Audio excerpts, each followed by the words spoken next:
শুভ সকাল।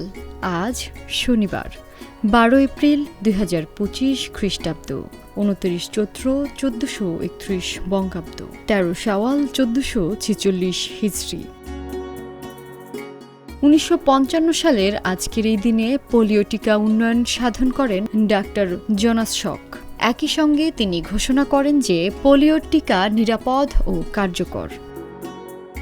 1961 সালের আজকের এই দিনে মহাশূন্যে পাড়ি দেন প্রথম নভোচারী তৎকালীন সোভিয়েত ইউনিয়নের ইউরো গ্যাগারিন। তিনি ভস্টক নভোযানে করে পৃথিবীর কক্ষপথ প্রদক্ষিণ করেন। প্রথম মানুষ হিসেবে মহাকাশ থেকে গ্যাগারিনই দেখেছিলেন শূন্য থেকে পৃথিবীকে দেখতে কেমন লাগে। আজ চলচ্চিত্র, নাট্যাভিনেত্রী ও পরিচালক কুসুম শিকদারের জন্মদিন। 1981 সালের 12 এপ্রিল তার জন্ম। কুসুম শিকদার ছোটবেলা থেকে সঙ্গীত চর্চা করেন। তিনি নজরুল একাডেমি থেকে নজরুল সঙ্গীত এবং ধ্রুপদী সঙ্গীতের ওপর কোর্স সম্পন্ন করেন। পরে ওস্তাদ গুল মোহাম্মদ ও ওস্তাদ মোর্শেদের কাছে গানের তালিম নেন।